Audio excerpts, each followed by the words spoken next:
பொதுவாக வந்து இந்த செவ்வாழை பழம் ஒன்று சொல்லுவாங்க.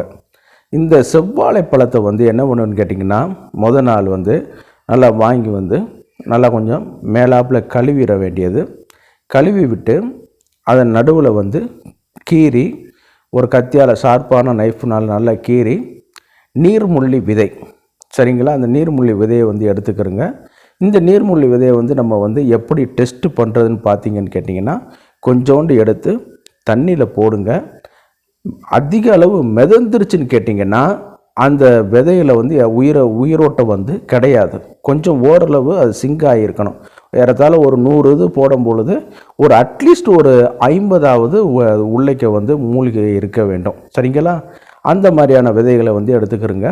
அதோடு கொஞ்சோண்டு எடுத்துக்கிட்டு 2வது டெஸ்ட் எப்படி பண்ணுறதுன்னு கேட்டிங்கன்னா, கொஞ்சோண்டு தண்ணீர் விட்டு என்ன பண்ணுன்னு கேட்டிங்கன்னா, பிசைஞ்சு வரும் பொழுது நீங்கள் எவ்வளோக்கு எவ்வளவு தண்ணீர் ஊற்றுறீங்களோ அவ்வளவு இதையும் வந்து அது வந்து அப்சர்வ் பண்ணி வந்து ஒரு பேஸ்ட் மாதிரியாக வரும்.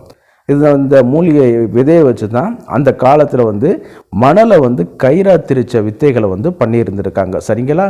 அது வந்து வேறு சாப்டர். இப்போ நம்ம அதுக்குள்ளே வருவோம்.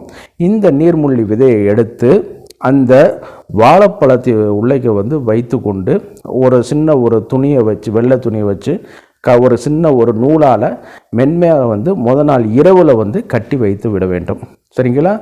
மறுநாள் காலையில் எந்திரிச்சு பல் துளக்கி விட்ட பிறகு முதல் உணவாக எடுத்துக்கொண்டாலும் பரவாயில்ல, அல்லது காலையில் மார்னிங்கு வந்து நம்ம அதை எடுத்துக்கிட்டோம்னாலும் டிஃபன் மாதிரி இது எடுத்துக்கிட்டாலும் கொஞ்சம் நல்லது தான். கொஞ்சம் அந்த விதைகள் கொஞ்சம் ஊறி இருக்கும். அதே நேரத்தில் கொஞ்சம் ஒரு ஒரு பபுள் காம் தன்மையான ஒரு எலாஸ்டிசிட்டி தன்மையில் வந்து இருக்கிறனால வந்து கொஞ்சம் வந்து மென்று முழுங்குறதுக்கு கொஞ்சம் சிரமம் இருந்தாலும் இந்த உயிரணுக்கள் உற்பத்தி செய்யக்கூடிய ஆற்றல் வந்து இந்த விதைக்கு வந்து ரொம்ப அதிகம், சரிங்களா. அதை வந்து நம்ம வந்து ரெகுலராக நம்ம வந்து எடுத்துக்கிட்டே வந்தோம்னா, ஒரு மண்டலம் எடுத்து கொண்டு வந்தோம்னா, அதே நேரம் வந்து இந்த செவ்வாழையில் வந்து ஏறத்தால் நிறைய அந்த பொட்டாசியம் சத்துக்கள் வந்து அதிகம், சரிங்களா. இந்த பொட்டாசியம் சத்துக்கள் வந்து இன்னும் வந்து அந்த செக்ஸுவல் ஃபங்க்ஷனை வந்து இம்ப்ரூவ்மெண்ட் பண்ணி கொடுக்க வைக்கும். அதே நேரம் வந்து இந்த நீர்முள்ளியும் இந்த உயிரணுக்களோட உற்பத்தியை வந்து அதிகரித்து கொடுக்க வைக்கும், சரிங்களா. அதனால தான் நம்ம வந்து இதை வந்து ரெகுலராக வந்து இது பண்ணணும். எடுத்துக்கிட்டோன்னா ஒரு நாள் 2 நாளில் இன்ஸ்டண்ட்டாக காஃபி, இன்ஸ்டன்ட் மசாலா மாதிரி இது பலன் தராது. அதே நேரம் வந்து நீங்கள் வந்து அட்லீஸ்ட் ஒரு மண்டலமாவது நீங்கள் எடுக்கிற மாதிரி பாருங்கள். காலையில் ஒரு உணவாக நீங்கள் பயன்படுத்திக்கிட்டிங்கனாலே உங்களுக்கு ஒரு நல்ல ஒரு பலனை வந்து கொடுக்க வைக்கும். அதே நேரம் வந்து இன்னொரு ரெசிபி வந்து கேட்டிங்கன்னா, நாட்டு மாதுளை வந்து எடுத்துக்கிறங்க, சரிங்களா.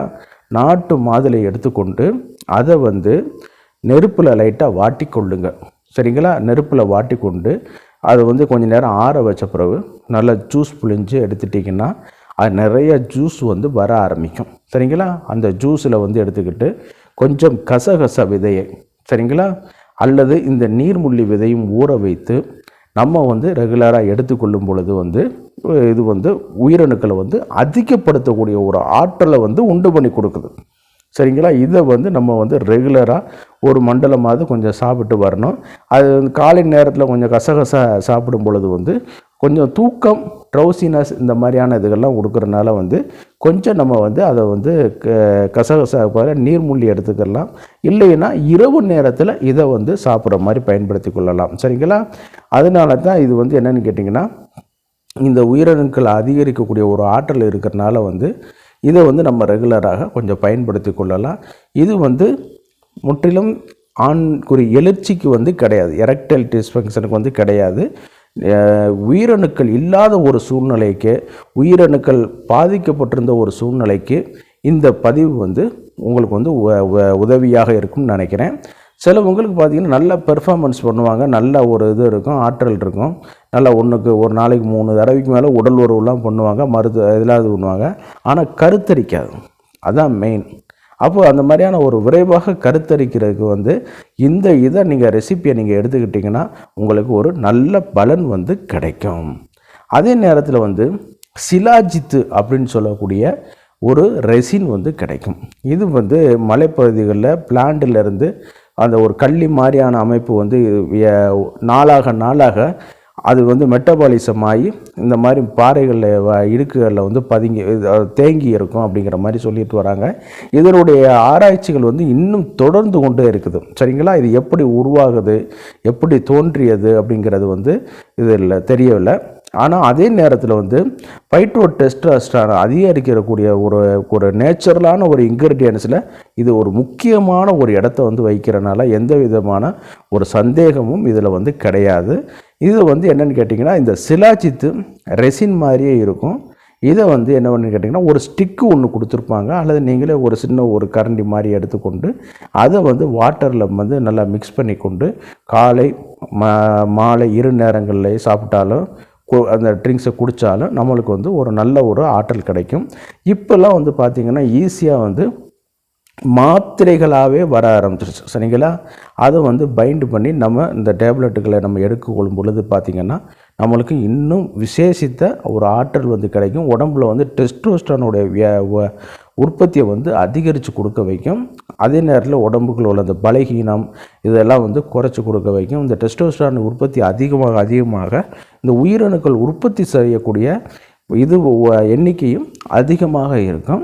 அந்த டெஸ்டோஸ்டெரான் அதிகரிக்க இந்த விந்தணுக்களுடைய மொட்டிலிட்டி வந்து அதிகமாக காணப்படும். அதனால தான் இளம் வயதில் வந்து இன்னும் வீரியமாக காணப்படக்கூடிய ஒரு இதில் வந்து பார்த்திங்கன்னா அந்த டெஸ்டோஸ்டெரான் பீக்கான ஹவர்ஸில் லைஃப்.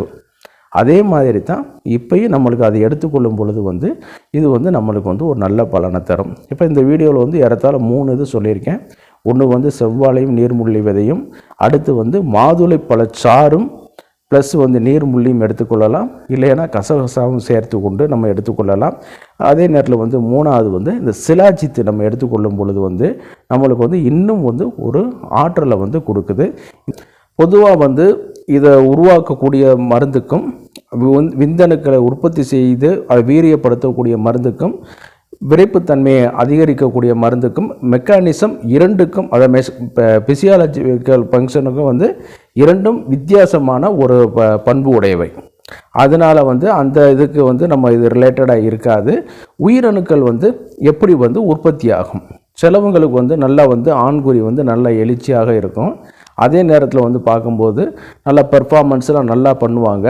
ஆனால் குழந்தை பிறப்பு வந்து கொஞ்சம் தள்ளி போய் கொண்டே இருக்கும்.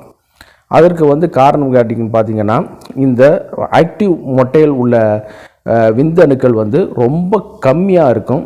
அதனுடைய மூமெண்ட் வந்து ஸ்லெக்கிஸான மூமெண்ட்டாக இருக்கும்.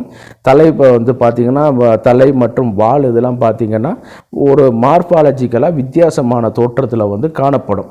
இந்த மாதிரியான பிரச்சனையினால் வந்து என்னன்னு கேட்டிங்கன்னா கரு ஊறுதல் வந்து டிலே ஆகி போயிட்டே இருக்கும். அவங்களுக்கான பதிவு தான் இன்றைக்கி வந்து இந்த பதிவு. சரிங்க?